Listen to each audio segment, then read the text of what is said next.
Of the Bears game at home, followed by some of the coldest air we have seen in a long time. Back to you. All right, thank you, Mike. And that is all for Fox 32 News at noon. As the news continues on Chicago Live on Fox Local. Hope to see you back here at 4. Next day.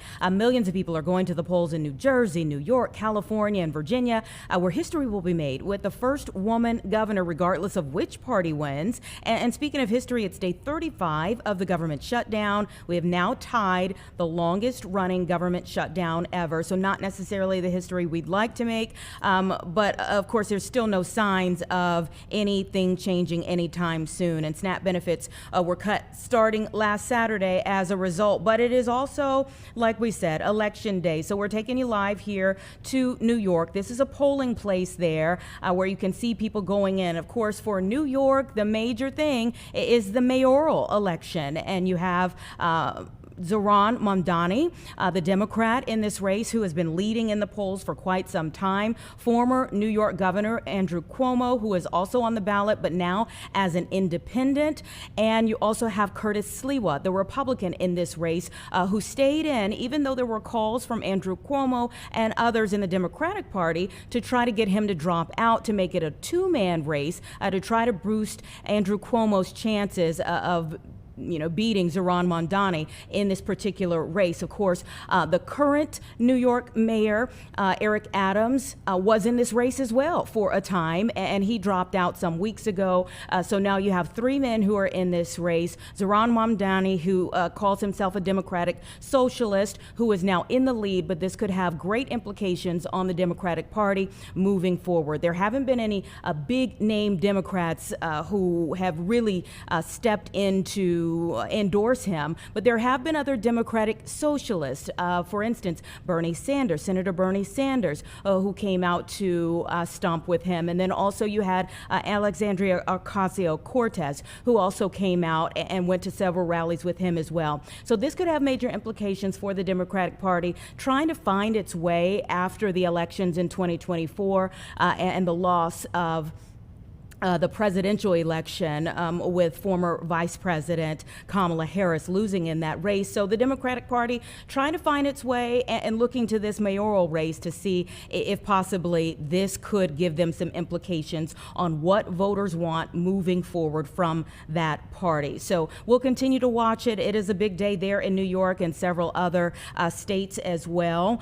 We also have a developing situation right outside of D.C. Of course, Virginia is one of the states where elections are it's another big day for voters in that area because of elections. But the live shot that we saw there was from Reagan International Airport, which is right outside of D.C., technically in Virginia. And what we have going on there is a security threat. We do know that there are delays still happening as a result of what took place here.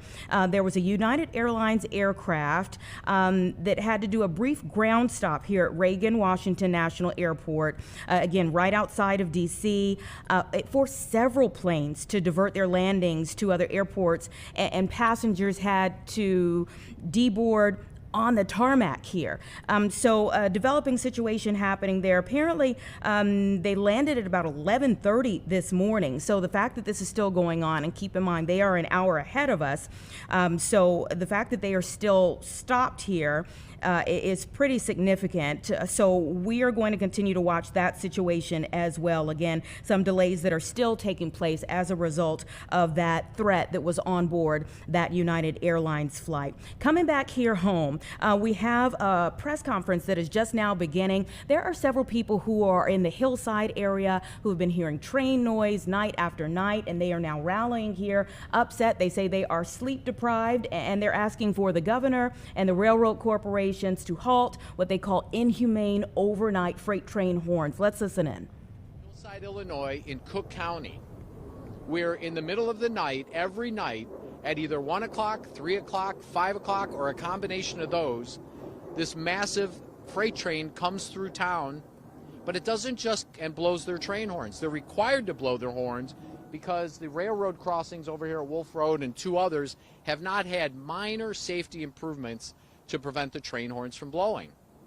However, west of us, as soon as the train goes into DuPage County into Elmhurst, Villa Park and Addison, the same train doesn't blow its horns in the middle of the night. And guess what?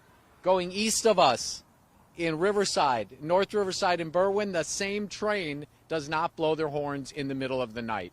And that's because, again, basic railroad crossing safety improvements have been made in those 6 municipalities, and those residents are sleeping wonderfully at night.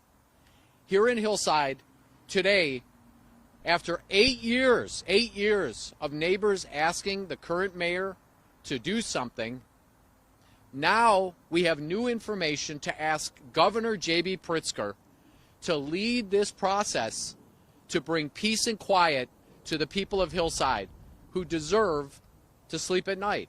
Let me show you a couple things here. The first thing I'm going to do is I'm going to play an audio of what happens in the middle of the night when Stacy, who lives right over here 200 feet away from the trains, is sleeping in her home. And I live half mile away. I can hear the same train horns. George can hear them. Becky can hear them, especially on a nice night when we open our windows. So I'm just going to play an audio of what it's like when the trains start coming, in this case, east from Mannheim Road. That conductor is laying on that horn 15 times. It's incessant. It pierces the night air. It is very disturbing. It's like an emergency signal that they just set off today, the first Tuesday of every month. And it startles you, and it wakes you up, and it's hard to get back to sleep, especially for folks like Stacy. So let me just play the audio. This is just a minute of audio of what it would sound like if the train was coming right now. Let me play this right here. It's from YouTube.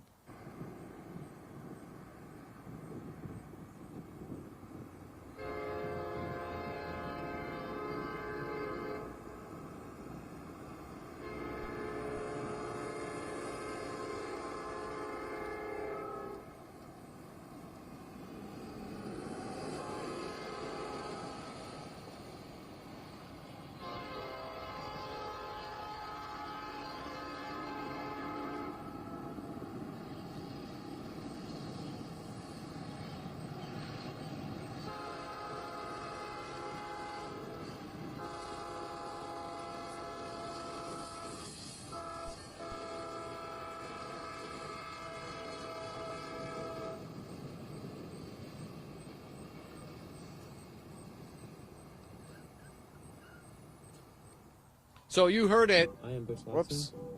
Los Angeles. You heard that directly. You heard repetitive, incessant blowing of these train horns that occurs right here, 200 feet from where we're standing, 200 feet from where Stacy and other families, hundreds of families, are sleeping on the south side of the tracks, on the north side of the tracks, and all throughout our village of Hillside. We have 8,000 people. This is not healthy, and this is not right in the 21st century, where simple technologies could help people get the essential sleep they need. In addition to Stacy Burton, who lives right here and works out of her house as well, so she gets it all day long and all night long, these train horns. Johnny Flores lives 3 houses down. He's an over-the-road truck driver. He gets up at 3 o'clock in the morning, and I think he goes out to DeKalb or somewhere or maybe Downers Grove to get on his truck. Johnny couldn't be here. He is also awoken incessantly and sporadically by these trains. If they knew exactly when the trains were coming, that would be another thing, but they don't. Now, would you hold this for me, Becky? Sure. I want to show one other item here. Thank you. This is a map showing how the trains come through Hillside. It's a 2-mile stretch when they start laying on their horns from Mannheim Road on the east all the way to the 294 Expressway on the west. And again, once they enter Hillside, once they come before that Oak Ridge crossing, they're laying on the horns all the way down to the 294. So not only is this neighborhood impacted directly, but there's another neighborhood east of here behind the Hillside Bowling Alley where hundreds of people get woken up as well by the train horns. If you would, Becky, thank you so much. Now, here's another item. You heard on the audio recording, you heard not only the train horns, but you could hear the massive rumbling of these freight trains.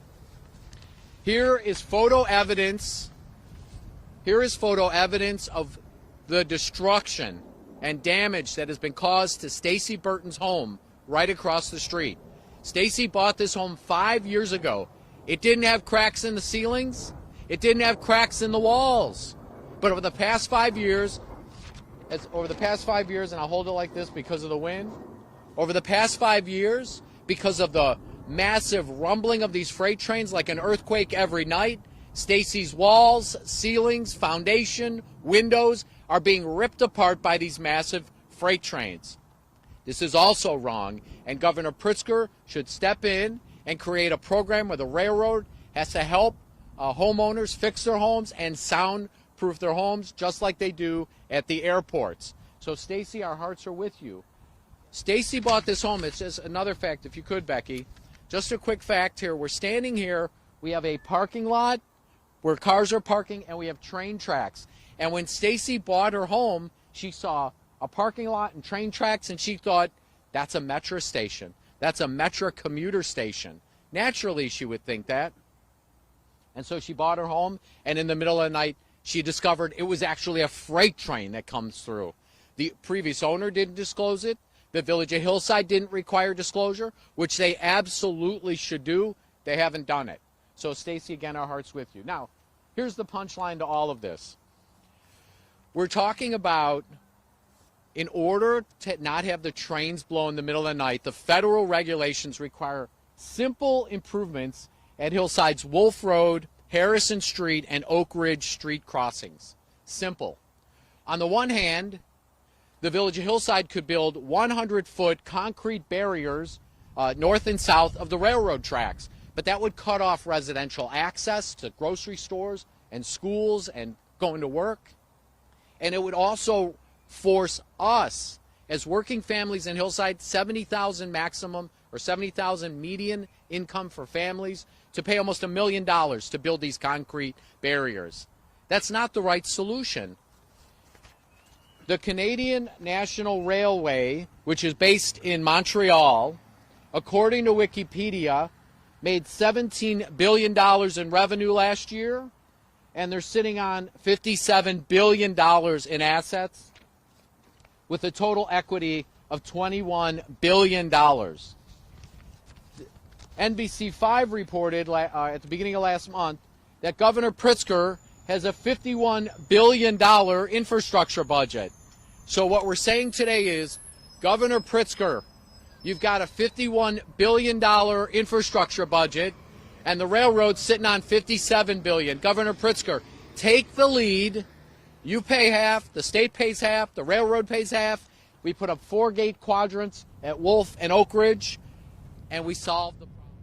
Okay, so listening in there to some of the demands coming from residents via their attorneys there and some lawmakers who were also standing with them in Hillside regarding loud train noise in the middle of the night. They say 1 a.m., 3 a.m., 5 a.m. They're still hearing this train noise. They said they've been asking for changes for 8 years, but they have some new information now. So what they're asking is that the governor has $300,000 in state funds allocated to them. Another $300,000 that they're asking would come from the Canadian National Railway, which apparently is the world's second largest railroad corporation. So they're saying they have the assets here to put $300,000 up for this. They want a 4-gate system at Hillside's Wolf Road and Oak Ridge Avenue crossings that would allow the engineers not to blow their horns in the middle of the night. They're also asking for Governor Pritzker to consider having a home repair financial assistance program from either the state or CNR to help Hillside and other families, they say, fix their homes due to damage caused by the walls. If you saw, they kind of held up some pictures of damage at least one woman's home to the walls, the ceilings, the foundations, and other things that were, they believe, caused by the shaking ground from the trains going by, again, in the middle of the night and all other times. So, again, that's happening in Hillside. A press conference that we were just listening into there. We'll continue to monitor that developing situation, but we're going to take a quick break because we also have a developing legal situation that has so many people really paying attention to what's happening in federal court. So let's take a quick break and we'll be right back with that.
Okay, welcome back, everyone. It's about 1:17 right now. And, typically when we see a major case proceed through federal court, of all courts, you kind of think it's all said and done when you get a verdict and a conviction is reached here.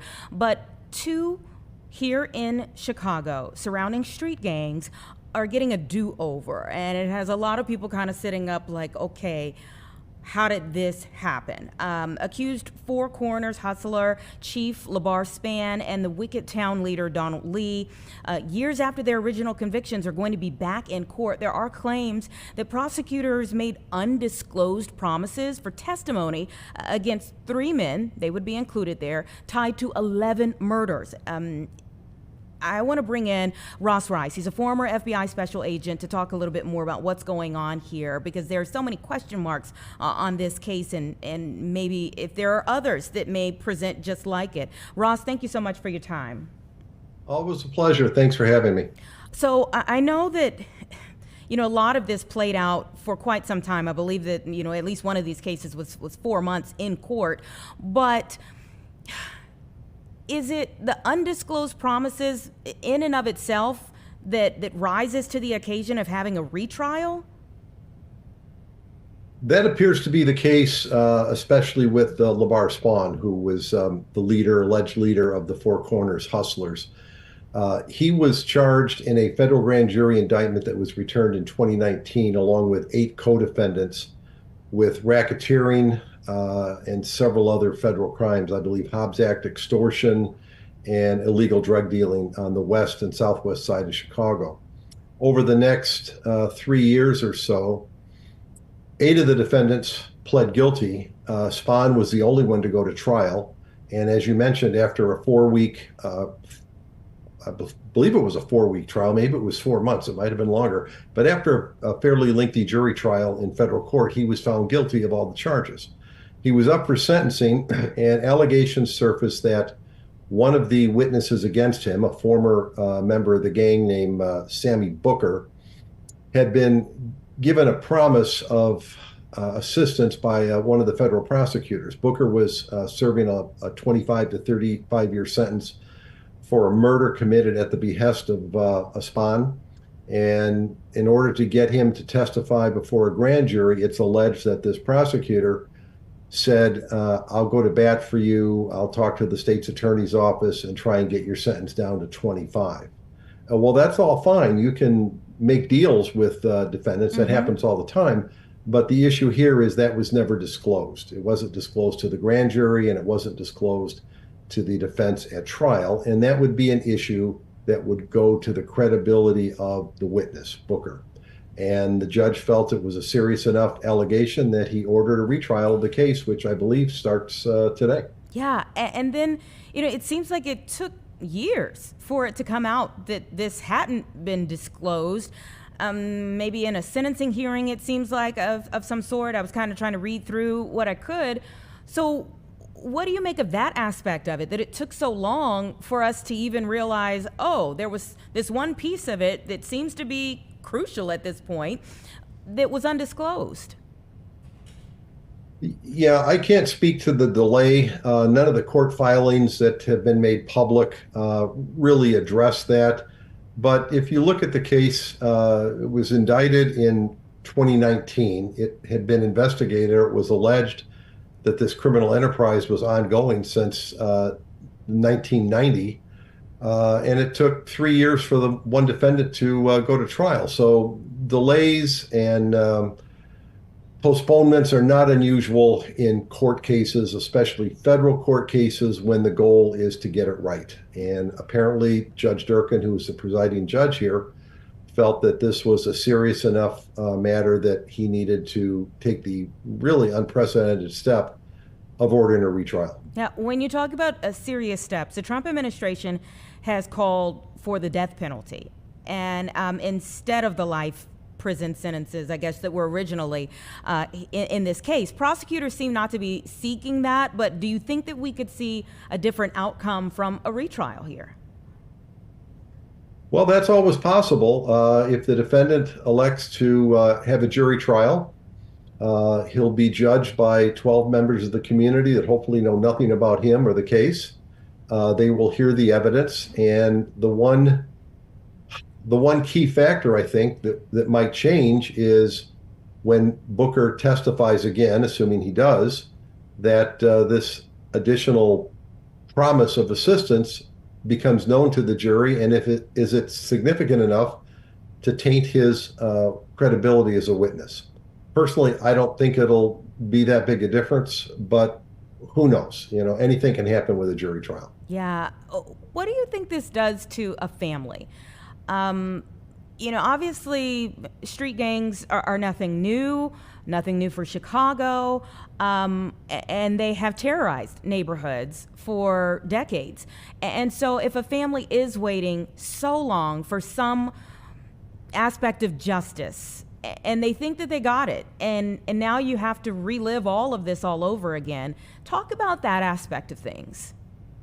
Well, it's a great point. And in the indictment, it was alleged that Spahn and some of his co-defendants were responsible for the murder of 6 individuals in connection with their gang operations. And these were people that were killed who were either competitors of theirs or people who owed money to the gang and weren't going to pay. And it was violence and threats of violence that's alleged in the indictment to be one of the key factors that the gang used to maintain discipline and control. So you're right. You have 6 families that are awaiting justice. They thought that justice was served when he was convicted in 2021. But here we are 4 years later, and they're going to have to relive, presumably, all of the testimony, all of the witness evidence regarding to the death of their loved ones. So it will be a very difficult and traumatic experience for all families, I'm sure. Yeah. And I just, think about entire communities too that will look at this and say, well, I mean, what good was it if we've got to go back through all of this all over again? Even though, you want things buttoned up in the end if it's going to stick, but how are witnesses protected when you go back through this? And what if some of them have died? I mean, we're dealing with a gang-related story here, a gang-related case. Maybe someone hasn't made it 3-4 years down the road to go back through another trial as a witness. Well, that's another great point. I don't know how many witnesses testified at the original trial. I don't know how many of them are still alive. I don't know how many of them are going to be willing to testify a second time. It's going to be a very difficult trial for the prosecution to undertake, but obviously it appears they're going forward with it. They feel that they have sufficient evidence to secure a conviction once again. Obviously, they did that 3 years ago at the first trial. And I think the only real issue here is going to relate to the testimony of Sammy Booker and whether the existence of this previously undisclosed bit of assistance offered to him in his state case is going to significantly taint his credibility as a witness. Mm-hmm. Yeah. And what do you say to people who question delayed accountability or whether accountability will happen at all? Well, I think the saying you're referring to is justice delayed is justice denied, and that's certainly true in this case. But I think it's more important to get a conviction that is based on facts, is based on evidence that will withstand the scrutiny of an appeal. Unfortunately, as you know, in Illinois, especially in the state system, we have a very sordid history of people being unjustly convicted and sentenced and imprisoned for long periods of time. The federal system is a little slower in the process. There aren't as many cases, so they have the time to really look at the facts, look at the evidence, and make sure that if someone is found guilty of a crime, they truly are. Yeah. If you ask people about culture shifts between these gangs from the 90s versus what's happening now, they immediately point to so many of these bosses from the 90s being locked up for long periods of time. Do you see that shifting over time? Oh, that's a great point again, and that's exactly what happened. I think we call that unintended consequences. In the 80s and 90s, the federal government, the FBI, DEA, they put together a number of task force with local law enforcement to target these gang activities, the gang leaders that were in and around the Chicago area. And they were very successful in getting convictions But what happened is the underlings were still there, or new members joined. There wasn't the organizational structure, there wasn't the discipline. There's many fractions of different gangs that have gone off in different directions. And I think that's one of the reasons that there is so much gang-related violence in Chicago today. There's a lack of control and structure. Yeah, absolutely. A lot of people talk about that. Ross, we always appreciate your input on these and your expertise. Thank you for sharing it yet again. My pleasure. Thanks for having me. Okay, yeah, we'll see what happens with this case. We'll be following it very closely. I believe Tia Ewing is on this story, so we'll see what she has later today. It's 1:28 right now. We'll be right back.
Thanks for staying with us, everyone. It's 1:30 right now. We want to take a live look to Wall Street and the big board very quickly here before we kind of move forward with our conversations.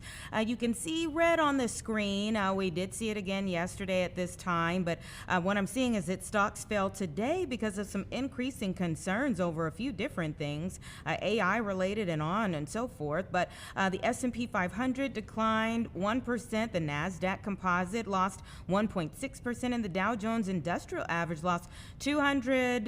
You can see 79 points there. So we'll see if things kind of turn around. Obviously, we still have some time for things to turn around, but not looking too good at the moment. So we'll keep our eyes on that. But we have definitely been keeping our eyes on what's happening on Election Day for so many different states. New York is one of them for sure. You can see a live picture of people heading to polling places in that area. And I believe that we have a reporter now from NYNW, Lisa Evers, on the line. There she is. Thank you so much for your time. Tell us a little bit about how the day is shaping up.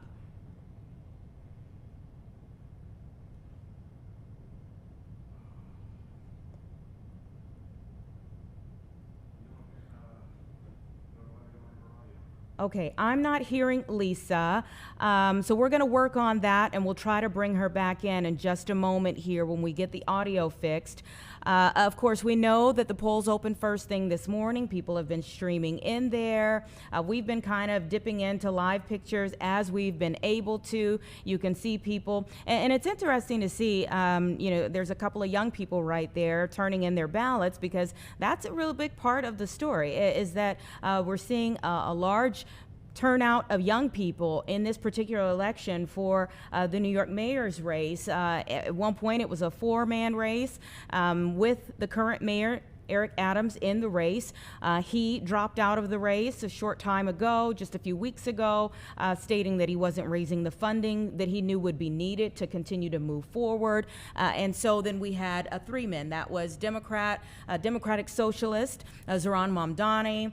You also had, a former governor, Andrew Cuomo, who is in the race now as an independent, even though he was in the primary as a Democrat running against Zohran Mamdani. He lost to Zohran Mamdani and then switched over to the independent category so that he could continue to run. And of course, he's coming off a list of controversies, really trying to make his way back into politics here after coming out of the governor's mansion embattled.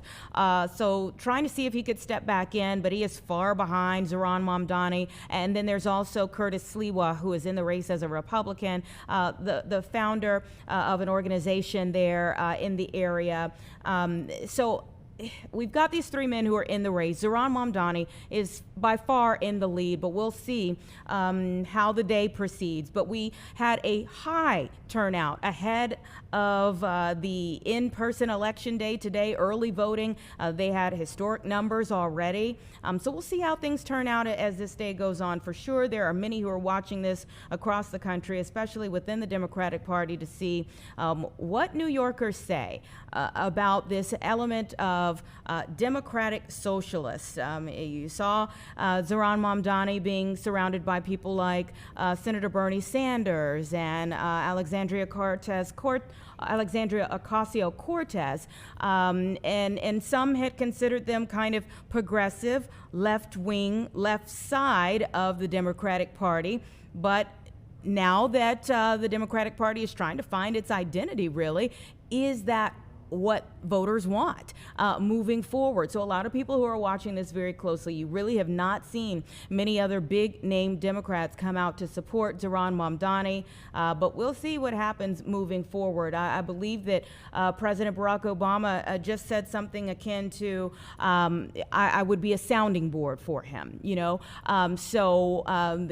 noting the fact that he was far ahead, may very well win this race, but also kind of being hesitant to fully jump in behind him, as he does kind of signal a sea change, if you will, for Democrats throughout the country. So that's one of the major races that we're watching. Also watching what's happening in Virginia. Whether a Democrat wins or a Republican wins, we do know that either way, we will see the first woman to occupy the governor's mansion there in Virginia, and it'll be a big time. Whether we see what happens there. That's another case where you saw Barack Obama coming out for the Democratic person who was in the race, the candidate who was in the race, Abigail Spanberger. So we will see what happens there. We're watching what happens in California. In California, it's redistricting that is on the ballot, and that's another one that has many people across the country kind of looking to see what happens with that. Even here in Illinois, several states where you have Democratic supermajorities kind of looking to see whether redistricting may be the answer to them, as what we've seen in places like Texas.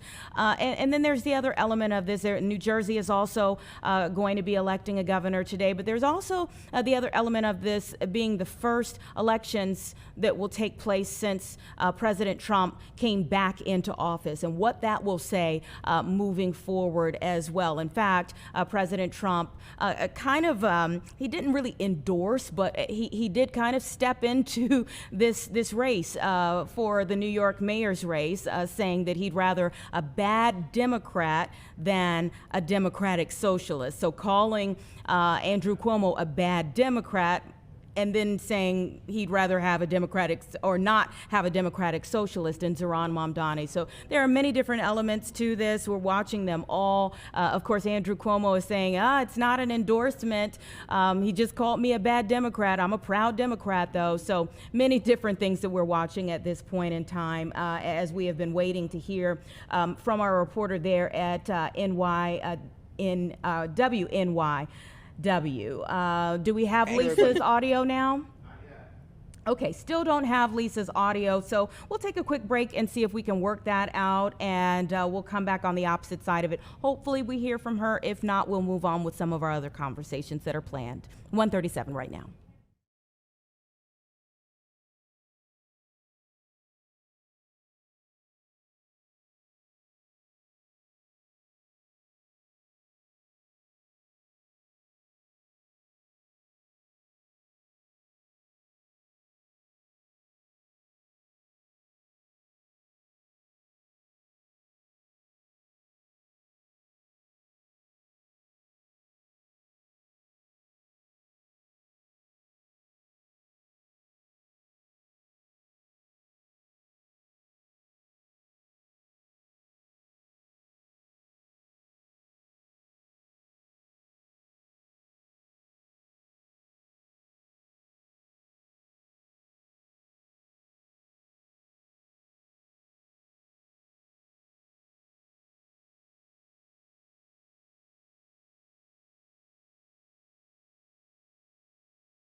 Yeah, we got it. So it's.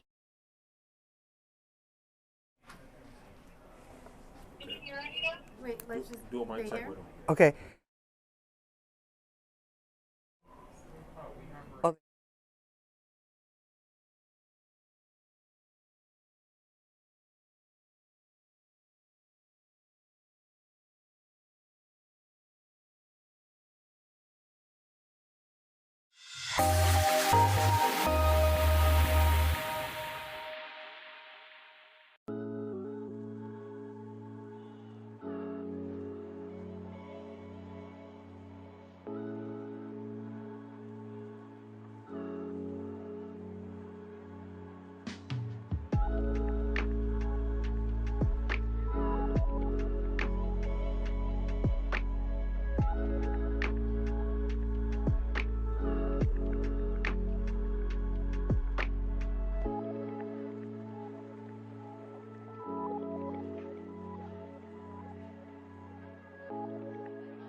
141, I believe we have all of our audio fixed with Lisa Evers at WNYW.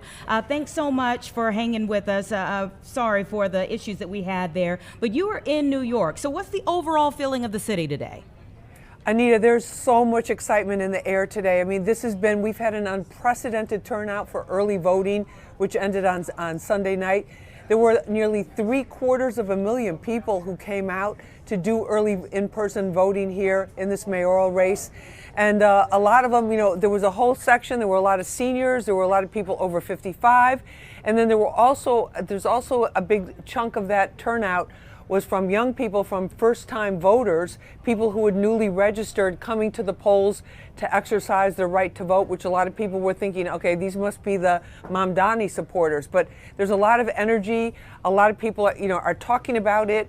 And it's really encouraging to a lot of people. And there's even talk that we may hit with the in-person voting today, which goes on until 9 p.m. our time, that they may actually reach 2 million total voters, which would be pretty close to a record, if not a record in itself in terms of turnout. So it's still too early to tell because it's mid-afternoon here, and the voting here in New York really picks up about 4 in the afternoon. You have people who picked up their kids from school, and then they'll stop to vote before they go home. People getting out of work tend to vote like around 6 or 7 p.m.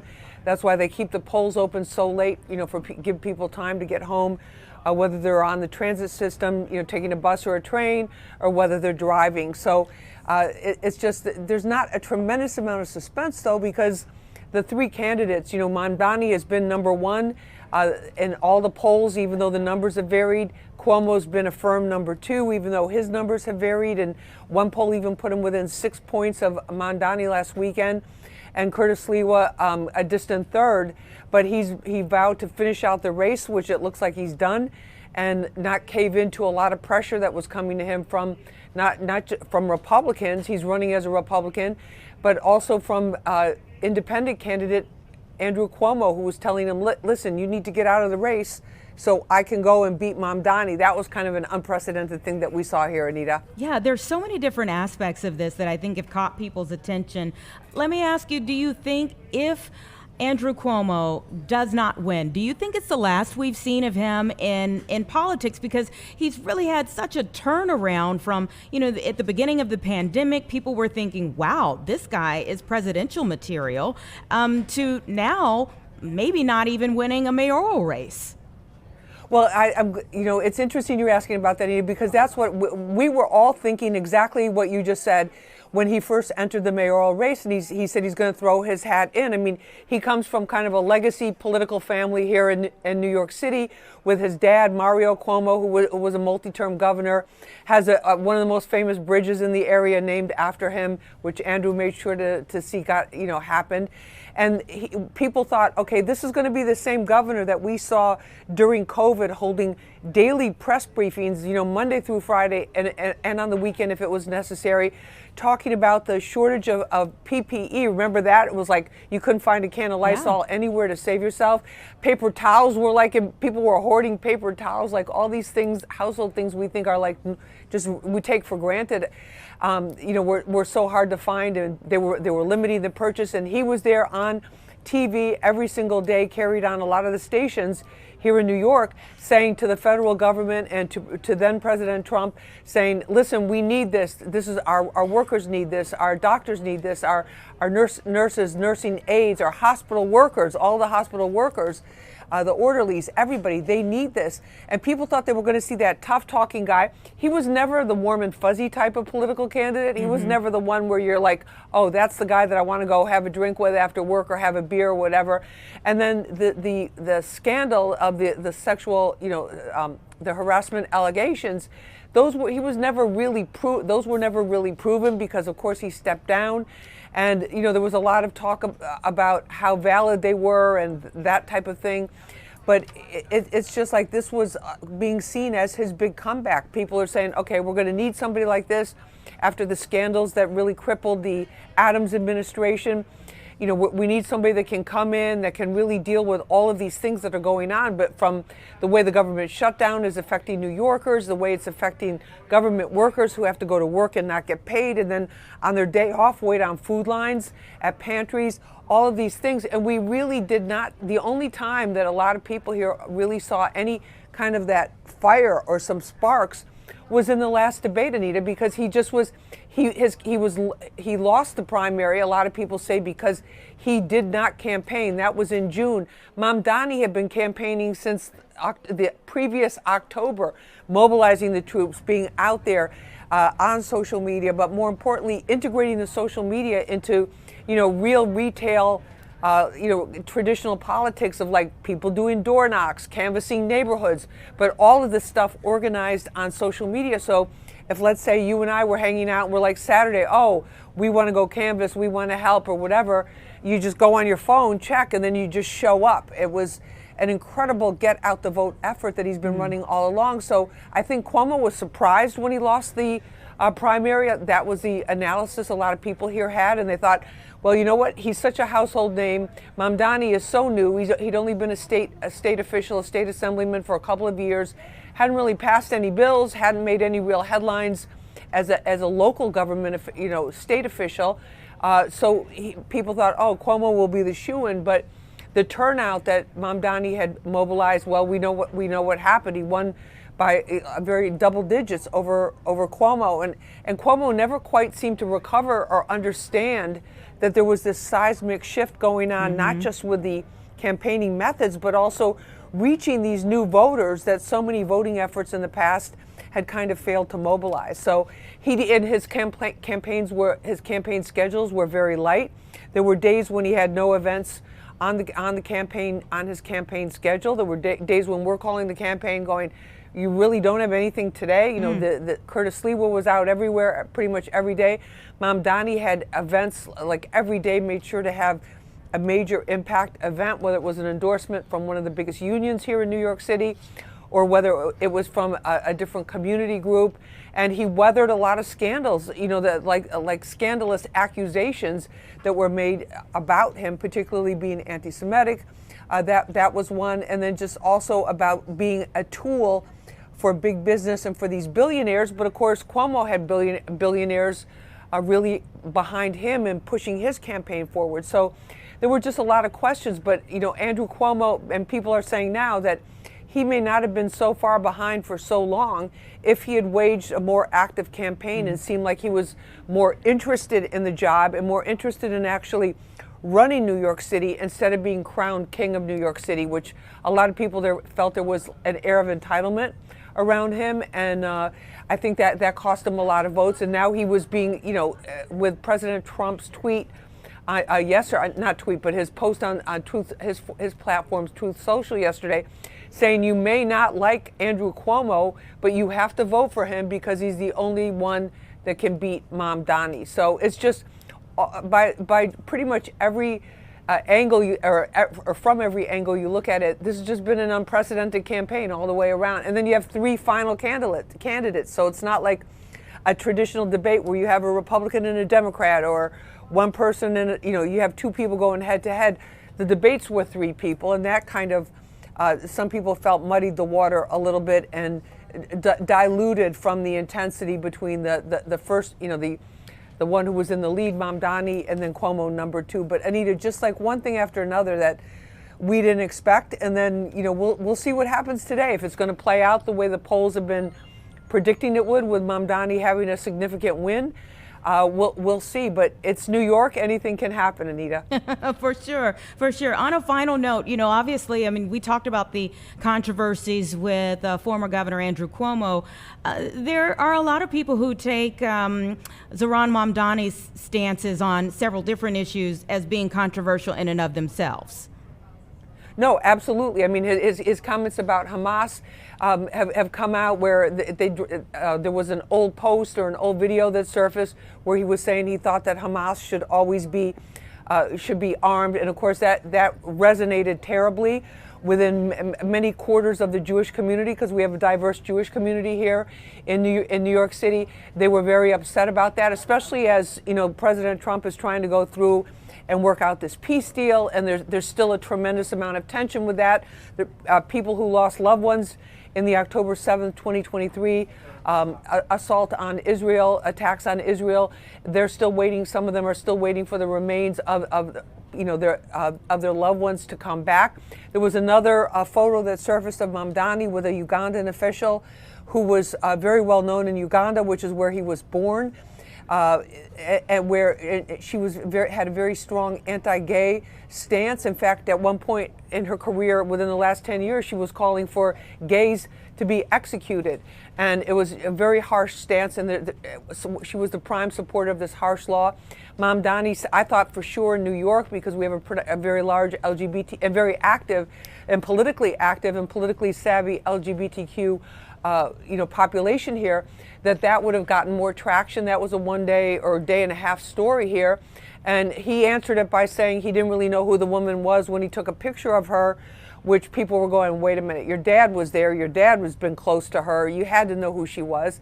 But it just kind of went poof like that, and then on to the next thing. So that didn't resonate. I think the Jewish question is pretty big. And then it was also with the, we have a very strong African-American middle class here of homeowners and union workers, lifelong union workers here in New York City. And he really did not do much early on to reach out to some of these organizations. There's a lot of organizations, and eventually he did go to a few churches, which a lot of people saw as kind of symbolic. So it's hard to say how and there's a lot of black registered voters here in New York City. It's going to be hard to say how they, whether they're taking him, and they're adults.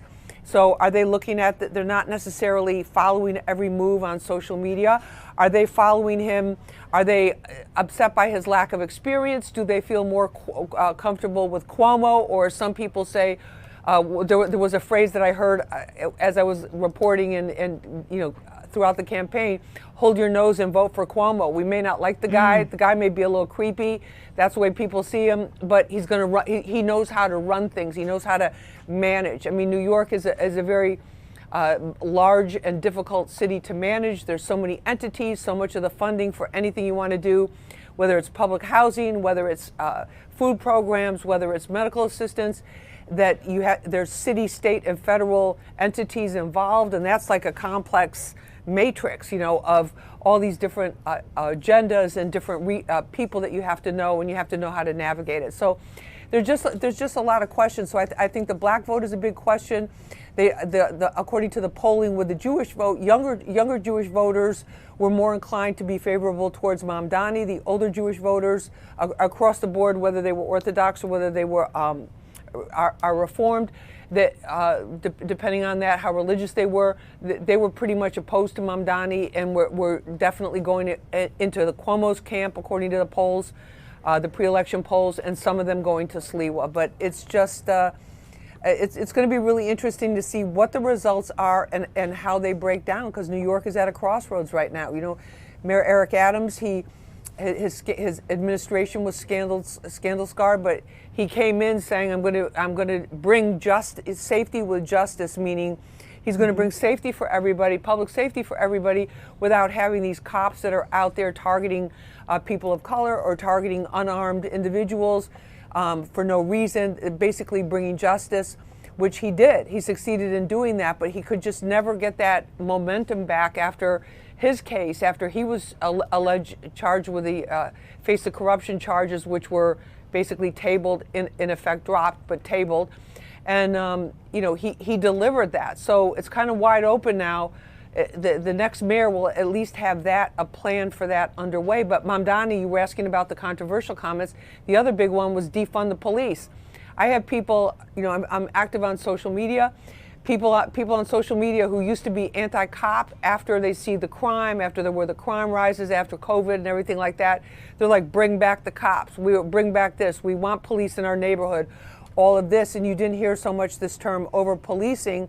It was more like, we need cops on the subway. The subway's crazy. People are bringing swords on the subway. They're pushing people on the tracks. They're attacking women. They're doing all kinds of insane things, and people are just trying to take the train to get home from work or get to wherever they have to go. So there were controversial comments, but nothing was I think a lot of us thought there was going to be like a defining moment of some kind in this campaign, and there really hasn't been one. There's just been this continual churn of uncertainty and expectation. I think that's the way I would say it, Anita. Well, we will see what happens today. Thank you so Yes, we much for will. giving us a wrap up. Again, from being right there, you have more context than what we have looking from the outside in. So thank you for your time. All right. Thanks so much, Anita. Great to be with you, and shout out to everyone in Chicago. Take care. Take care. Take care. Okay. 1:56 right now, and coming back here to Chicago and our area, in our state, let me say that. We had a bill that passed in the Illinois Senate on Thursday. It's now on the governor's desk, and Republicans, especially downstate, not happy at all about this. It's the Energy Omnibus Bill. I want to bring in State Senator Jason Plummer to talk more about it. Thank you for your time. Yeah, thank you for having me. Okay, so you say this is going to drive up costs and weaken the reliability of the state's energy grid. Explain that to me.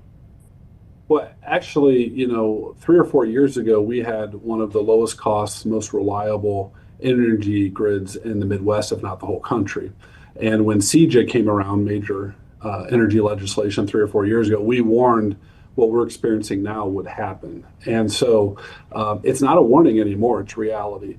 Illinoisans across the state are seeing their energy bills going up 2 and 3 times what they were just a few years ago. And we think that that's only going to continue. The legislation that we discussed during veto session was supposed to be a fix, but unfortunately that's just making the problem even worse. I mean, their idea of a fix in Springfield is an $8 billion increase in rates on Illinois families. And obviously, that's not good for anybody. Yeah, you talk about this factoring into an affordability crisis. I'd like to delve deeper into that, especially when you say it's going to continue to escalate. Yeah, it's going to continue to escalate. This isn't a fix. This is a Band-Aid. They're trying to solve a problem of their own making. And it's just part of an affordability crisis facing Illinois families and Illinois businesses. It's not just energy, right? I mean, if you look at the things the private sector delivers in Illinois, they do a pretty decent job at it. Then Springfield gets involved and we kind of wreck things. So, we're 37th in sales tax. We're 48th when it comes to corporate tax. We're 49th in gas tax. We're 50th in property taxes. Now our energy bills are going through the roof. In veto session, we had a homeowners insurance legislation that is stalled right now, but they're going to bring that back in January. It's going to drive up the cost of homeowners insurance. And Illinois families just can't take it anymore. Illinois businesses can't take it anymore. We're one of the most expensive states to live in. And if you look at our resources and our assets in this state, we should be a low-cost state and we should be a high-growth state. And unfortunately, we're expensive and low growth. So when you look at it and you pinpoint things that you disagree with, and you're in the veto session, what were some of the alternatives that Republicans brought to the table? Well, Republicans bring a lot of things to the table. It's just a matter if the Democrat supermajority under J.B. Pritzker is willing to give our legislation a hearing. We've introduced tremendous number of bills on property taxes, on energy, on a lot of other things that are driving this affordability crisis in Illinois. Unfortunately, the supermajority party won't listen to our legislation. We don't get committee hearings for our legislation, and so we're stuck dealing with stuff that we saw during veto session. It's very, very difficult in a state that's presently ruled by pretty progressive politics and one party to have diversity of opinion and diversity of thoughts. And that lack of transparency and that lack of discourse in a state that is demographically diverse, geographically diverse, economically diverse is really harmful to the families of the state. And hence, we see our neighbors with much lower costs and we see our neighbors growing and Illinois shrinking in population and our costs keep going up. And that's because we have a supermajority rule under a progressive governor that's just not willing to listen to other ideas. Yeah, sure. I can sense that that level of frustration, especially. I want to come back around to the bill, but because you mentioned the supermajority, do you think that any state that has a supermajority, i.e., we just saw redistricting in Texas, do you agree with how they handled the supermajority there? Well, if you're speaking specifically to redistricting, I was on the redistricting committee here in Illinois. I was one of 2 Republican state senators on that committee, and the way we handled that 4 or 5 years ago was terrible. I firmly believe that there should be a fair map process in Illinois. I think there should be a fair map process in every state. I don't think that I think a 2-party system is healthy. I think having discourse, having conversation, making sure all voices have a say is healthy for democracy. I think having 2 names on the ballot is healthy for democracy. And the direction Illinois is going right now is 1-party rule. Out of 59 state Senate seats, very few of them are competitive, and that's because of the redistricting process. So are there states that do redistricting right? Yes, look at Iowa. Are there states that do redistricting wrong on both sides of the aisle? Absolutely. But I'm focused on Illinois. I would point to, though, the thing we're talking about here with affordability and opportunity for families and businesses is there's a lot of 1-party states. I would highlight Indiana. I would highlight Missouri. I would highlight Florida as states that are doing a lot of great things, and the people that live there are benefiting from them, whereas families in Illinois only continue to struggle. Okay, so I want to, again, end on the bill because that's what brought you here. And again, it's on the governor's desk. What is your message to him as he considers what to do next? Well, I think the governor needs to look at the history here. The history was 3 or 4 years ago, there was far left policy that decimated the lowest cost, most reliable, best energy grid in the Midwest that Illinois families and businesses benefited from. The same people that broke our grid and is causing this misery for Illinois families are the same people that claim this is going to fix it. And it is an $8 billion rate increase on Illinois families that can't afford an $8 billion rate increase. If the governor wants to fix the grid and wants to provide relief for Illinois families for the long term, he needs to listen to all voices that are in this conversation, and we need common sense energy reform that will bring a low-cost, reliable grid back. And that won't just provide relief for Illinois families, that will help us attract jobs and businesses that the governor is presently chasing out of Illinois. Well, thank you for lending your voice to the show today. I really appreciate it. State Senator Jason Plummer. Thank you for your time. Appreciate it. Absolutely. Take care. It's 2:03, everybody. Now that we're in the 2 o'clock hour, let's take a quick break. We'll regroup and come right back.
.205 right now. Welcome back, everyone, here to Chicago Live. What is going on with melatonin? It's a question so many people are asking today after many people saw a new study that has us wide awake wanting some answers about whether it could be doing more harm than good to use melatonin to go to sleep, and especially when it comes to long-term use. So I want to bring in a doctor with the American Heart Association who's also with Rush to talk more about what we're seeing and where we go from here. Thank you, Dr. Aquoso. Yes, hi. Nice to meet you. Nice to meet you as well. Did I pronounce your name correctly? Not bad. Okwosa. Okwosa. Yes. Okay. Thank you so much. I appreciate it. And I wanted to at least try to get that right. So I'm sure you saw the study. What was your initial reaction to it?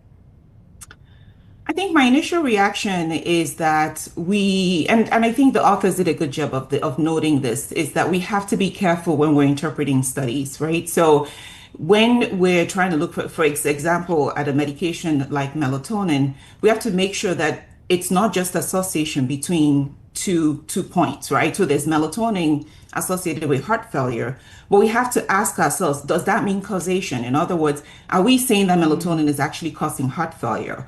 Or are there some other factors in between that might explain what we're seeing? And this is an association study, it's not a causation study. So we know that patients that are taken based on this study, and again, it's an abstract, it's not the actual study. I haven't looked at the statistical methods for this particular study. It's just an abstract. In other words, it's like the preliminary findings that we're seeing in this study. And the preliminary findings are basically showing that it's an association. The question is, does that mean causation? And that's my first reaction. And in order for us to know whether it's causation, we have to do randomized controlled trials that would actually give certain patients the medication, certain patients not on the medication, and then evaluate what the outcomes might be based on that. So similar to what we saw with the Tylenol conversation that took place not too long ago, that issue of causation comes back to the forefront yet again. What do you think people should be doing right now after hearing this? I think it's a matter of interpretation. Well, for one thing, I know that we need more studies in order to know exactly what we're doing and if this is an issue. I think that when people have issues with insomnia, which, that's what melatonin is basically used for, people have to ask themselves, should I see somebody to help me figure out my sleep habits or sleep findings? I will mention that there have been studies that have looked at melatonin in the past and associations with cardiovascular diseases. And those studies have they're smaller studies, they're not as big as this one. But those studies, some of them have actually shown some benefit with melatonin when it comes to risk of heart attacks, risk of strokes, that sort of thing. Again, these are small studies. And the animal studies that have looked at melatonin and cardiovascular disease have actually shown benefits. Those that have looked at heart failure have been equivocal. So again, I think this is one of those things that we have to interpret with a grain of salt. It doesn't necessarily mean that melatonin is going to cause a problem. My advice to people would be, if you have to take melatonin short term, it seems to be reasonably safe. If you get to the point where you need it long term, then I think you really need to have a conversation with a sleep specialist or a behavioral counselor to figure out other ways that you might be able to adjust your sleep habits to help you sleep better. Yeah. What's short term versus long term, in your opinion, when it comes to this? Like a week or two or a year or two? Yes. So a week or two, a few months, there have been studies that have looked, again, small studies that have looked at this that show some level of either benefit or at least no harm from a cardiac standpoint. But this particular study, the one we were referring to, has looked at melatonin. They looked at it for 1 year and beyond.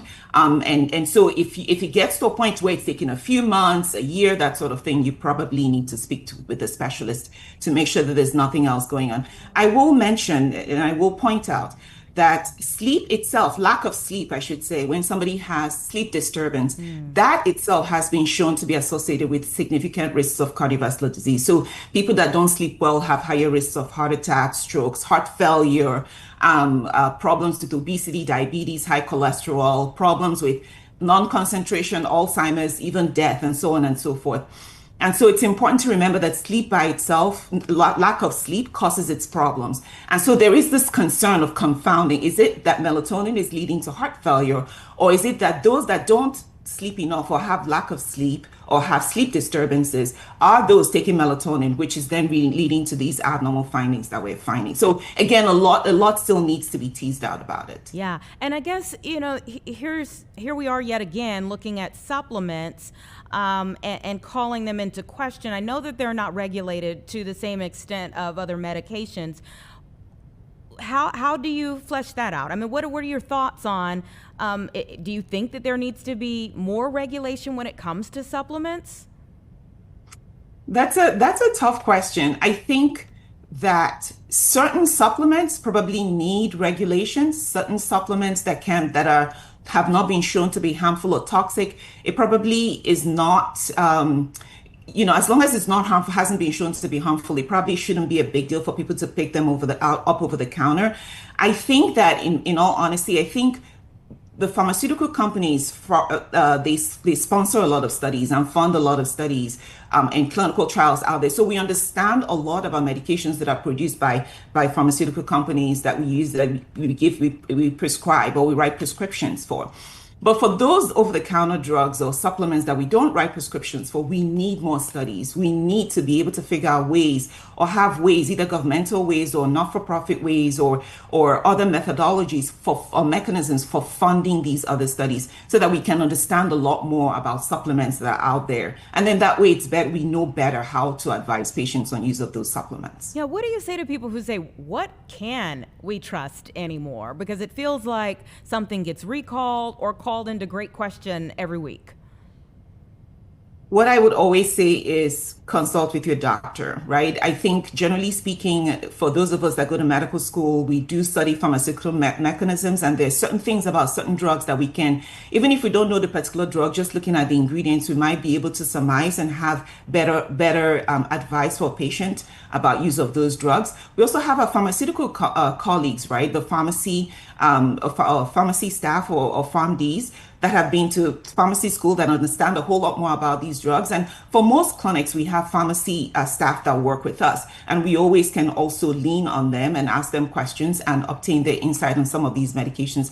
And so my advice to patients is, don't hesitate to ask your doctor. If you have questions these days with MyChart, electronic records, or just call your office and just say, I want to ask my doctor about this particular drug. Don't just do Dr. Google, because there's all sorts of information. We talk about fake news all the time. So I think it's really important that you have a conversation with your doctor before starting any supplement. And because you are a cardiologist at Rush and you're on the American Heart Association board of directors, I would like you, while we have people here, just to kind of go over knowing our numbers and when there could be an issue where we need to go see the doctor. Yeah, so knowing your numbers refers to, we're talking about cardiovascular risk factors, right? So hypertension or high blood pressure increases the risk of heart attacks and strokes. So does high cholesterol, so does diabetes, and so on. Knowing things like your family history and so on. And of course, your obesity, right? So knowing about your BMI. So knowing the normal values for these is particularly important. And having this information at your fingertips when you go to see your doctor, so that you can have reasonable conversations with your doctor about them, is especially important. And that way we can continue to work on reducing the risk of heart attacks and stroke within our community, which of course leads to death. Heart disease is the number one cause of death in the United States, and we all know this. So it's really important that we do whatever we can to control those risks. Yeah. And when we talk about the numbers, I don't know if you want me to talk about the normal numbers that people should think about. Okay, so if we're talking about blood pressure, normal blood pressure should be somewhere about 120/80, give or take. The blood pressure guidelines have changed recently, but still about 120/80 is what we think is normal. So if your blood pressures are typically higher than that, you need to have a conversation with your doctor about it. Cholesterol, we usually will calculate your 10-year risk of having a heart attack or stroke based on your cholesterol. And then we use that to make a determination on whether you should be on a cholesterol medication or not. And then in terms of diabetes, hemoglobin A1C between 5.7 and 6.5 is what is considered prediabetes. That's a warning sign. If you have prediabetes, then you need to have a conversation with your doctor, work on losing weight, work on exercise, work on eating a healthy diet in order to bring it down and avoid diabetes. Hemoglobin A1C of 6.5 and above is considered diabetes. And then your BMI, the body mass index, Above 30 is considered obese. Between 25 and 29.9 is what's considered overweight. And all of these, once you start getting close or inching close to the red zones, then it's important to have a conversation with your doctor, work on diet, work on exercise, lose weight, and eat healthy in order to maintain a healthy set of lifestyle and habits and reduce your risk of heart attacks and strokes. Yeah, I remember though my hemoglobin numbers rising when I wasn't getting good sleep. So it all kind of goes in a cyclical format here. So if people are looking at this study, and they're thinking, should I just throw away the melatonin I have? You're not at that point yet. No, I would not say that. I would not say that. I think have a conversation with your doctor is important. Again, this is an association study. We know that there is some link, but again, there could be that confounding. It could just be that those that are melatonin are those that are higher stress, those that are not sleeping well, and therefore, just because they're not sleeping well, they're at higher risk for having cardiovascular disease and heart failure. So, going back to what you talked about earlier, Life's Essential 8 is one of the modalities that American Heart Association is using to control cardiovascular risk. Life Essential 8 refers to all of these cardiovascular risk factors, and sleep was added to those set of cardiovascular risk factors that we talked about that needs to be controlled in order to reduce that risk of heart attack and stroke.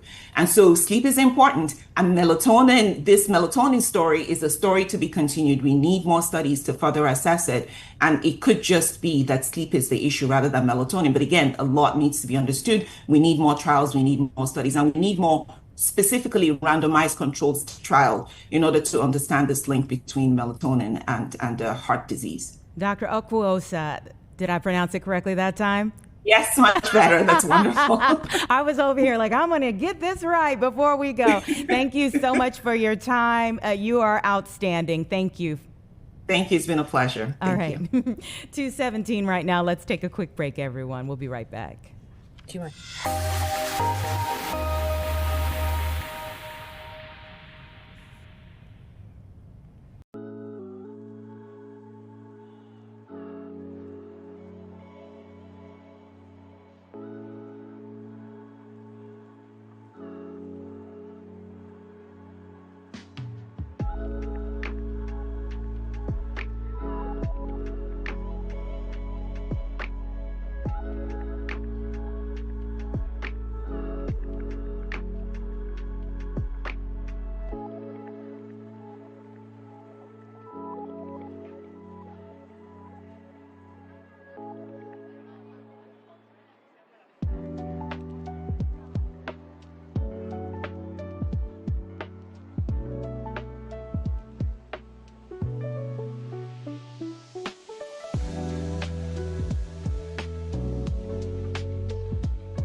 It's about 2:20 right now, and we're seeing online that our most, or one of the most viewed stories today is about that study on melatonin. So we want to continue the conversation, but just switch the perspective here. I have Kelly Gill with Northwestern. She is a sleep medicine specialist who is joining me now to talk about things from this perspective. Thank you so much for your time.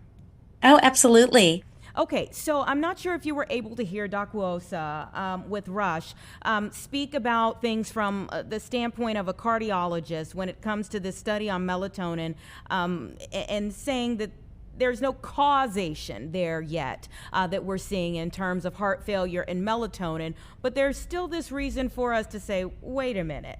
What was your reaction to the study? Yes, I agree completely that we can only say that patients with chronic insomnia are then potentially at higher risk for heart failure. And we really need to put more research into this question and possible association between insomnia, question of correlation of melatonin with heart failure. So if someone is coming to you, is melatonin ever something that you recommend? So it really depends upon the patient and the specific situation. So melatonin is used in very specific situations. It really works specifically on the circadian rhythm or biological clock. I work for Northwestern, who's a leader in circadian rhythm science. So patients who are shift workers, for example, some people who have circadian rhythm disorders, who are what we call delayed sleep phase or advanced sleep phase. We might use it to shift their clock or circadian rhythm. Sometimes we use them for abnormal behaviors during sleep, or what we call parasomnia behaviors. So it can be used for different reasons, but usually in low doses. And that's very intriguing to me as someone who's worked odd shifts. So how long would someone need to take it to shift their circadian rhythm? It really can vary on the person. It also really depends on the timing. So what we find is it's not as much the dose that matters of the melatonin, but the timing that the patient has to take it at the specific time that we've designated them to take it. And in fact, we find that actually lower doses patients tend to do better with. And I think that's also important correlation back to this study. We don't know what doses these patients were taking. So for patients at home, one thing that's important for them is to make sure they're not taking high doses of melatonin.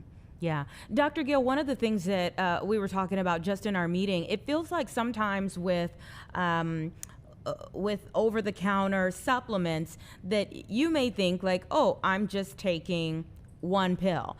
But if you go in and look, it says it's actually 4 times what you actually need. Right, exactly. And that's the thing with melatonin. There really isn't a big difference. Once clinically people start going above even 3 milligrams, above 5 milligrams, I probably would not utilize. So especially in light of this new research study, although it's one study, we have to be careful, especially in the context of patients with heart failure. What it really tells us is that sleep disorders are prevalent. They're very common. Patients who have heart disease is common. We know there's a correlation between the two. We need more research. Yeah. And how do we know if we're just going, I'm having some sleep issues and I'm going to go over to the nearest convenience store and grab something versus I need to see a sleep medicine specialist? Like, how do I know it's gotten to the point where I actually need to see a doctor about this? So number one, if it's affecting your daytime functioning, that's the time when it's time to see a specialist, or at least discuss it with your primary care physician.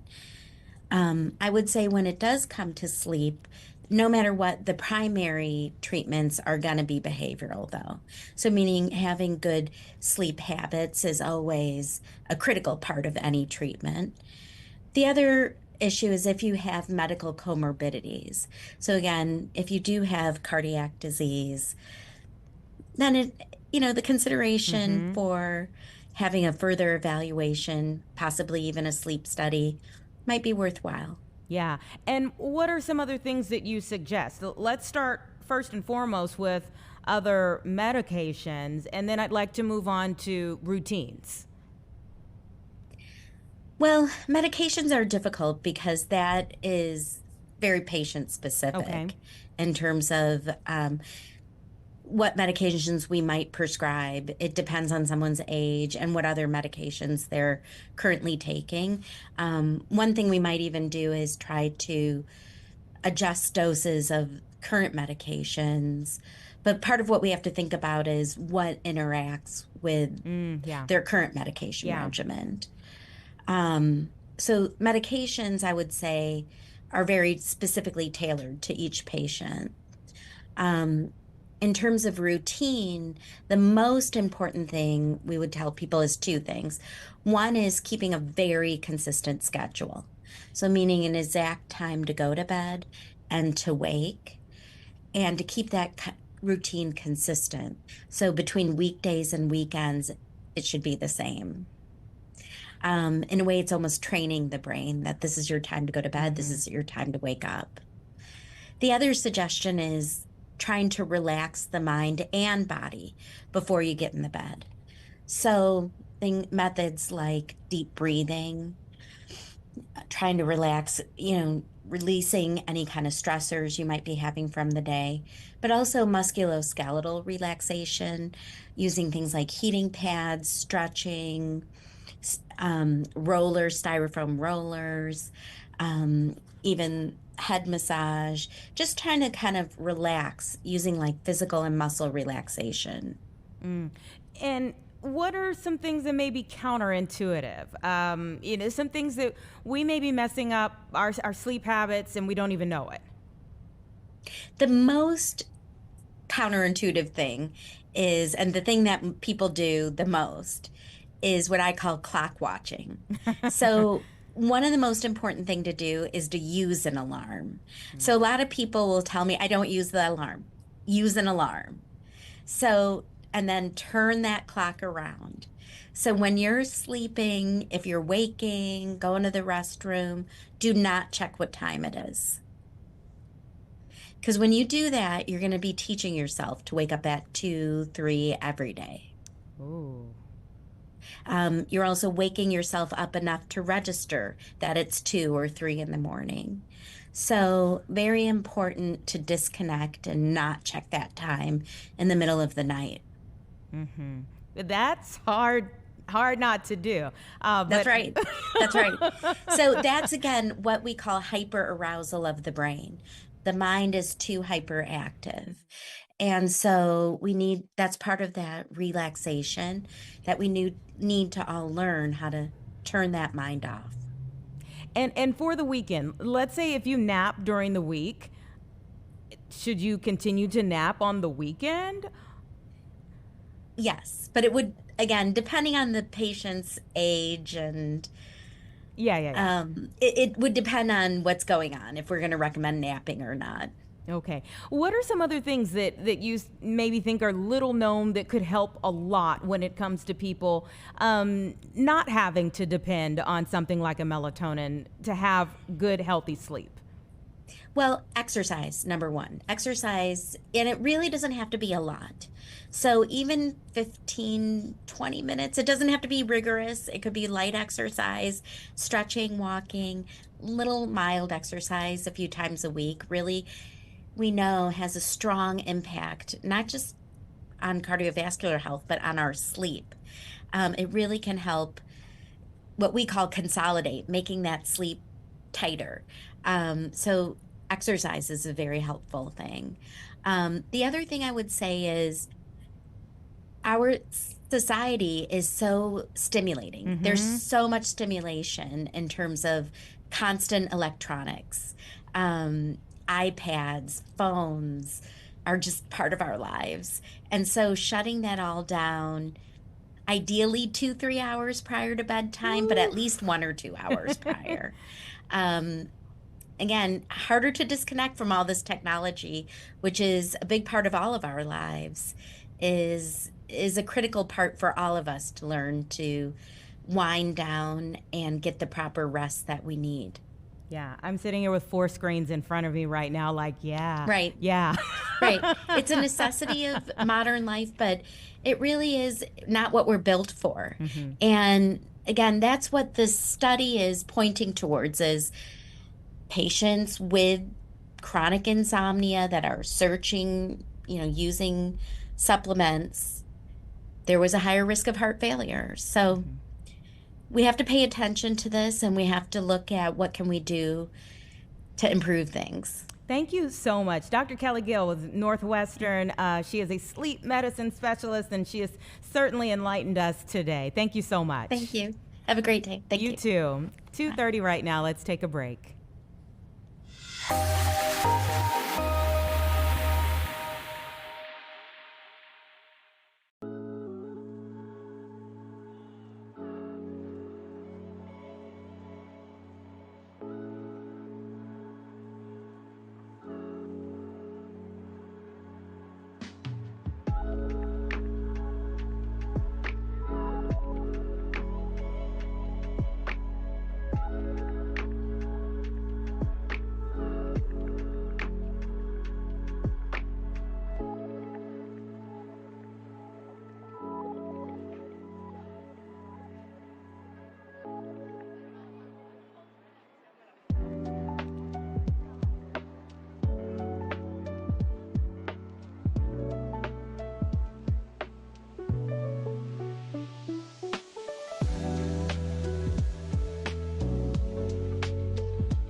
.32 right now, and it's day 35 of the government shutdown. Not the kind of history we want to make by now, tying the longest running government shutdown ever. Still no end in sight. Yesterday we talked with the Greater Chicago Food Depository as we've seen SNAP benefits get cut over the weekend. But today we're going live to an event where a local church is stepping up to feed 3,000 families.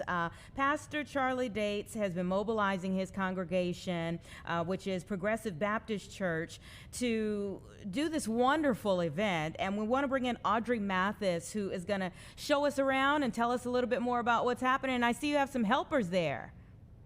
Yes, we do. We have our little helpers that's actually out here helping us with our food drive. They're doing exceptional work, and they wanted to make sure that everybody knew that all families are welcome for what we're doing out here at Progressive. So say hello, everybody. Hi, girls. Hi. They're a little camera shy right now, but tell us exactly where you're located for this food drive and how long you'll be there. Yes, we are currently 3658 South Wentworth at the Progressive Baptist Church, Chicago. We'll be here for another hour or so, helping to make sure that we pull together all of the bags that's necessary for food for people in the community. So we'll be here as long as we need to until all of the food is gone. Well, we so appreciate seeing you all do this. I'd like you to talk a little bit about why it was important for you all, for your specific church, to help out in this way. Yes. Progressive has always been a community of a church of the neighborhood. So we wanted to make sure that we don't just serve God on Sunday. We're out in the neighborhoods all the time to help meet the needs of the community. And so what's going on in our nation, unfortunately, with the government shutdown and people not being able to get their SNAP benefits, we would not miss the opportunity to serve our community. So we came together as a church family with volunteers, and we're providing food because tomorrow we're going to actually give it out to the community. So we want to be a part because it's the right thing to do. Yeah. Yeah, I mean, this is really the element of saying the church is not the building that we're seeing through what you all are doing. How many pounds of food do you all have? Like, what all is out there? So we have 3,000 bags that we're going to give out tomorrow. 3,000 bags. Okay, so what is the operation like? Take me through, like, when you all got out there and what exactly you're hoping will happen through this.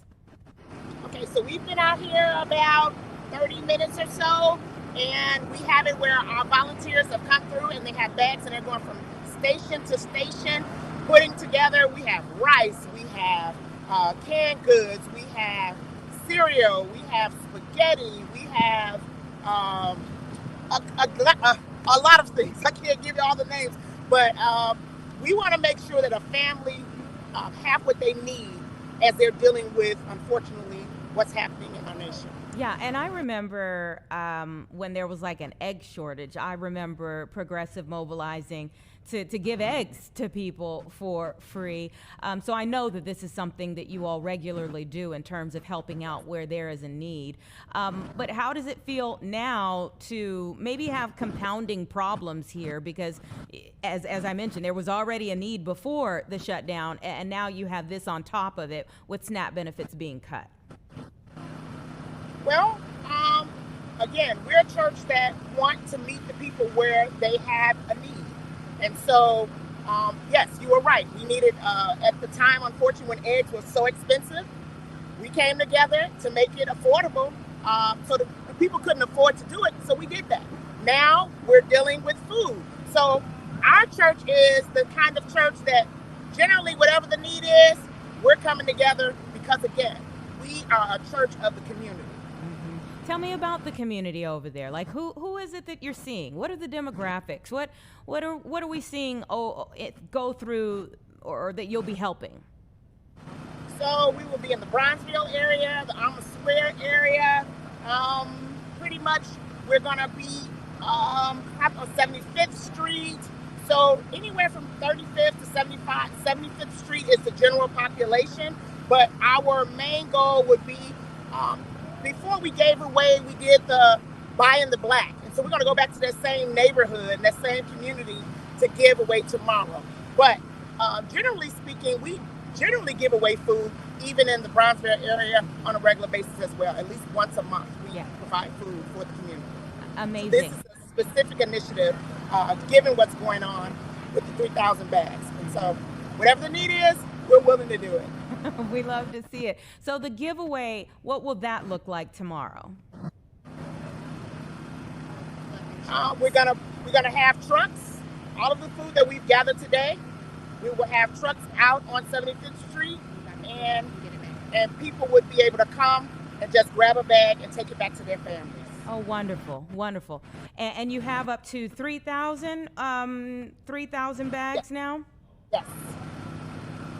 Was there like a benevolent fund at the church that helped with that, or is that, something that you all asked for on a whim? Well, we do have, generally speaking, but we asked for it. Pastor asked us, hey, there's a need. Can you all contribute? And the church came together and gave. And all that we did not raise, we were able to get from our benevolence process for the church. Well, again, I love to see it. Thank you so much for what you all are doing, helping out in this very special way. I feel like we need to check back in with the giveaway tomorrow. I'm not sure what our time is going to be looking like, but it's wonderful to see you all mobilizing in this way. It'll be 2 o'clock. 2 o'clock again tomorrow. Okay. All right. We'll see what we can do. All right. Take care. All right. Thank you. It's about 2:40 right now. We'll be right back.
Okay, just about 2:44, and we have another report from the Office of the Inspector General here in Chicago that is now calling several things in terms of local governance into question. And so we want to bring in our political reporter, Paris Schutz, to talk more about this term that has come back up to the top of our minds. I don't know if it was buried for just a few months, but the mayor's so-called gift room. What's going on there?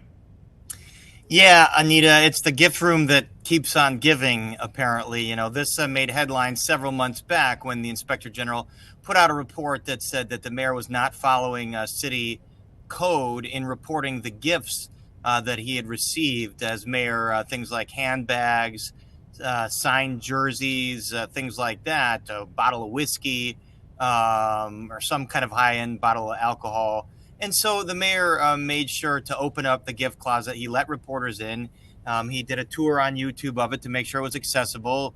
He had responded to that IG's report after they had tried many times unsuccessfully to exert some oversight and just kind of get a log of what the gifts were, from whom, and where they were. And so we went in and saw the gift room, and they seemed to just be tchotchkes, but some high-end items. And today, the Inspector General came out with some more information saying that, in fact, the mayor's office had turned the IG's office down so many times, and they did not get that room, that gift closet, together until after the IG had tried and been turned away from looking. So wherever those gifts were located before, however they were logged, it was something different. So once this IG investigation was fully up, the mayor's office got this gift closet up and running, and basically what the IG report today says is it's one of a couple of examples that show that she believes the mayor is just hostile to oversight, constantly trying to stonewall IG conducting kind of routine oversight investigations of things like this. Yeah, she talked about this repeated denied access here, and she says unannounced inspections are an important tool in oversight work, allowing for unmanipulated assessment of practices, behaviors, and conditions. So is she calling this an ethics violation? You know, I think probably. I mean, it doesn't seem like this kind of thing carries any kind of fine, or that they're breaking any law here, but it's breaking kind of a city's written ethics code here, and she's just kind of been out there saying that she believes the mayor should comply. And to their credit, the mayor's office did get all these gifts together. They did start to get an incomplete log of where these gifts were coming from, and so they say, hey, that's a sign that we are cooperative and we're not hostile. But she's saying that that's not enough, that it takes regularly, they keep finding reasons to stonewall Inspector General investigators from going in and conducting this kind of oversight. Yeah, so essentially he's saying, like, I'll do it on my own terms. What Pretty much. Is she asking for some accountability steps? I didn't see in the report that she was asking for any kind of like recourse or anything other than to do what she's asking, basically, to stop coming up with ways and reasons to stonewall, what she says is their, legal duty to go in and conduct these kinds of oversights on city premises. And she said about the gift closet, this is not the mayor's gifts. I mean, this is city property. This belongs to the city. And so she says the IG has a duty to comply. And basically she says, the cost of this is a deficit of legitimacy, with residents. If the mayor is, constantly stonewalling these investigations, then it looks like there's something to hide, which she says causes this mistrust among citizens. Mm-hmm. So if she's not calling for anything for him to do at this point, because he's already kind of, opened it up, made it an actual room that people can go in and see, and there's a checkout process and all of those things. What do we really see as the reason for a report like this coming out? Probably just a frustration and to raise awareness to the public and to maybe exert some pressure on the mayor that, if this is going to be public and reported in the media, then perhaps she believes that the mayor's office will have more of an impetus to comply here, as she, has kind of shown in this report that, the traditional routes have not worked to her liking. But again, the mayor's office issued a response and said, we, in response to her concerns, we created a new gift closet that was bigger, more accessible, so it could be on display for everybody. And they noted that only 2 members of the public ever signed up to come see it, and no one ever showed up. Wow. So, it seemed to be more kind of hype and news kind of intrigue than it was like public intrigue. But as you remember, the gift closet became a pretty widely used attack line against the mayor, especially when he went to testify in Washington, D.C., as many Republican congresspeople were claiming that he was hiding the gifts that the city was receiving. So it's certainly gotten a lot of attention, but I've been in that closet, and it was a lot of tchotchkes and sweaters and shirts and stuff from schools and signed basketball and things like that. Yeah. Okay. Let me take. He had a signed basketball from Tom Izzo, the coach of Michigan State, randomly, which was weird. Oh, okay. Yeah, that is a little random. So let me ask you a few things that take us away from Chicago real quick, and we'll end up coming right back. But obviously, it's election day for several states. What is your take on the big races? Well, I think we can only look at turnout right now, which is expected to be high in the borough of New York, and we can only look at the polling, and it shows Mamdani, the Democratic Socialist candidate, with a pretty wide lead consistently over Andrew Cuomo, the former governor who had to resign in disgrace because of sexual harassment allegations. And then we've got the New Jersey governor, the Republican Jack Ciattarelli versus the Congresswoman Abigail Spanberger, Democrat, and then over in Virginia. I'm sorry, Spanberger's Virginia. Yeah. Yeah. New Jersey is Mikey Sherrill, another Democratic congressman, versus Ciattarelli. So, a lot of folks view this as kind of like a preview to the midterms. If Democrats do well in these elections, then it could spell doom for Republicans and Trump in 2026, as Trump is drowning in a lot of public opinion surveys, especially his handling of the economy is not. He's got very low poll numbers on that, and recent polls that came out show among the lowest he's ever received while in office. So a lot of headwinds for Republicans. Democrats haven't been polling that popular either. So we'll see if that mutes the gains that they are expected to make. But obviously Trump has been posting up a storm on social media, seemingly worried about Mamdani defeating Cuomo in New York, and then the Prop 50, the redistricting vote in California, which also looks to go in Governor Newsom's favor there. Yeah. And of course, it seems like places like Indiana and even Illinois would be looking at how voters come out and make their voices heard on that particular issue. Correct. Yeah. The president has tried, and I think it's pretty obvious that they feel the pressure here for 2026 that, again, economy teetering a little bit, bad economic numbers, costs are way high, promises not looked at as being kept on those things, and that's that could be a bellwether that shows that their party's going to lose. And so trying to gain an advantage with mid-decade redistricting, as California then is kind of counterpunched, and Democrats have asked Illinois to kind of get in the mix, although Illinois is already fairly gerrymandered in favor of Democrats. So there's not much more that could happen in Illinois, but that's kind of this battle is being played out in Texas and California and Indiana now, and we'll see where that vote goes. I don't think they've had that vote in Indiana, and some other states possibly getting into the mix like Virginia as well. Yeah. Okay. So tell us a few other things that you're working on for Chicago Report tonight. Well, this last minute resignation, well, not resignation, but decision of 4th Congressional District Representative Chuy Garcia to hang it up has caused a lot of stir here, because the way he did it, he had announced he was going to run. He had fundraisers as recently as a couple weeks ago. And then reports come out after the deadline that anyone who wants to run can get petitions in.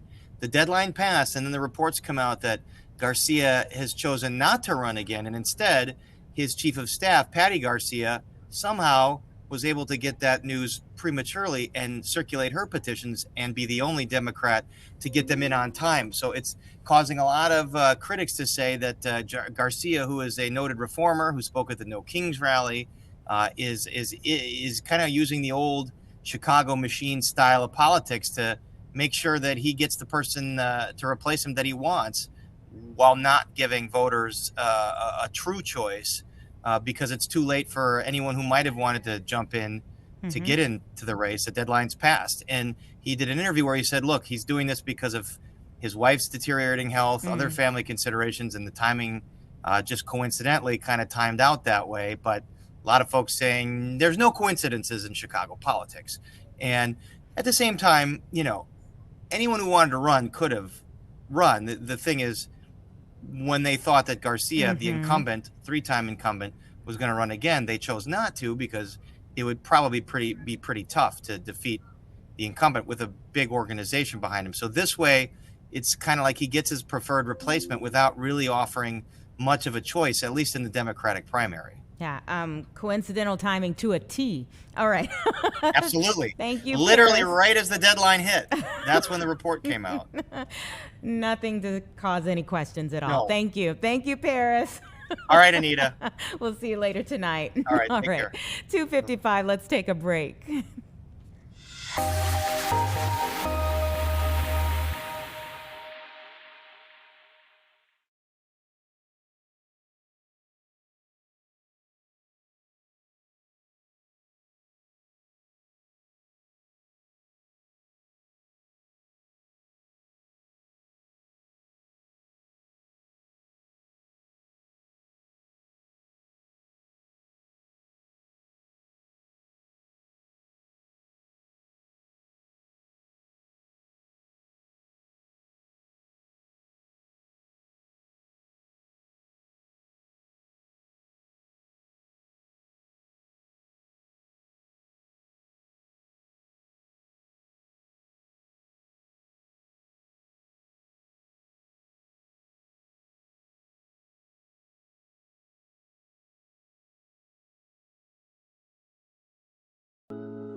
All right, everyone, it's 2:58, just 2 minutes left here on Chicago Live. So we want to talk about just a few things before we let you go at 3.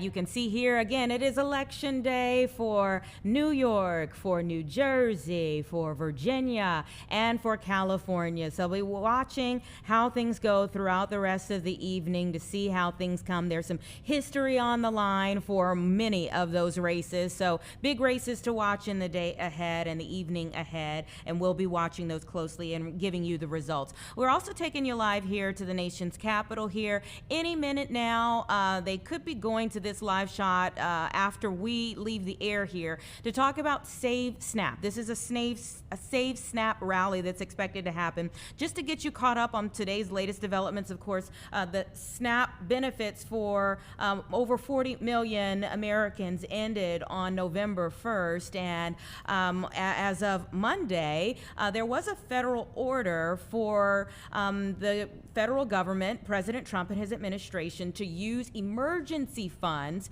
to still give SNAP benefits to people throughout the country. It's about 2 million people here in our state. Well, initially we heard that President Trump say that we will work to make that happen. And then this morning, he threatened this morning to deny food stamp payments for the 42 million Americans until the end of the government shutdown, saying he would not be held hostage by the Democrats to make this happen. So there's still some fluctuation there. As we were coming on the air, his White House press secretary, Caroline Leavitt, said that they do plan to fully comply with the federal order, but not sure how that's expected to happen because they were talking about partial payments. And then here, we take you to the Buckingham Fountain here in Chicago.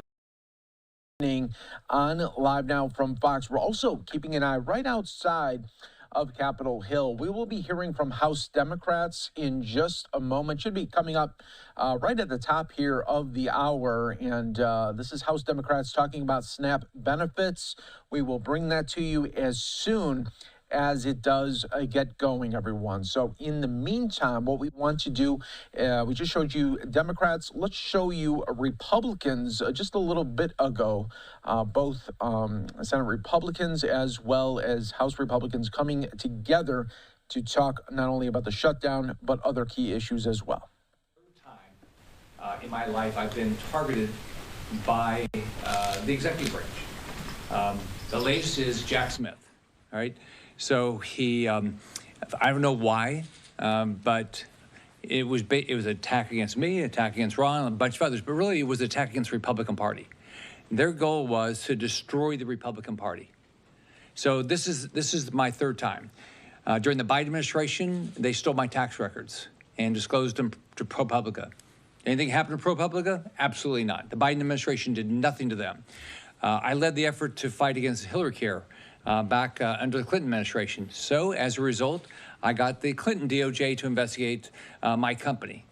So this has to stop. So a business person can be targeted, a senator can be targeted. Who cannot be targeted, right?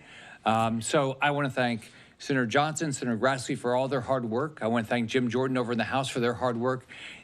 We have got to get to the bottom of this. This has got to stop. I want to thank Congressman Byron Donalds he's calling on Judge Boasberg to be impeached. I agree. This guy's got to be out of office. This is ridiculous what's going on. So I've written a letter to Pam Bondi. I want an investigation by the DOJ. We have met, and I'm going to be asking for more information for Verizon. Why was Verizon okay of spying on members of Congress, but AT&T didn't do it? Why didn't they think about whether they should do this? Why didn't they think about this rather than just go forward, give my text, my voicemail, bank information, all that stuff? So this has to stop. I want to thank everybody that's involved in doing and getting to the bottom of this. This has to stop. These people need to be brought to justice. Whatever they shouldn't be Judge Boyce shouldn't have the power of a judge. He should be impeached or he should resign. And Jack Smith, we've got to find out exactly what happened, and if appropriate, he needs to be indicted. So let me turn over to Senator Johnson. Well, thank you, Senator Scott and Congressman Donald. All right, we will get back out to Republicans a little bit later. This was earlier today where Republicans talking about the Arctic frost investigation led by Jack Smith, talking about that, and also the government shutdown. But since we are live now from Fox, we want to try to bring you as many different live feeds as we can. We got one right here for you outside Capitol Hill. House Democrats coming together to talk about SNAP benefits. Let's listen in. That our children, our seniors, our veterans have access to food, and millions of Americans have access to affordable health care. So today we rapidly all brought ourselves together this afternoon because today President Trump openly admitted that he is willing to defy court orders and illegally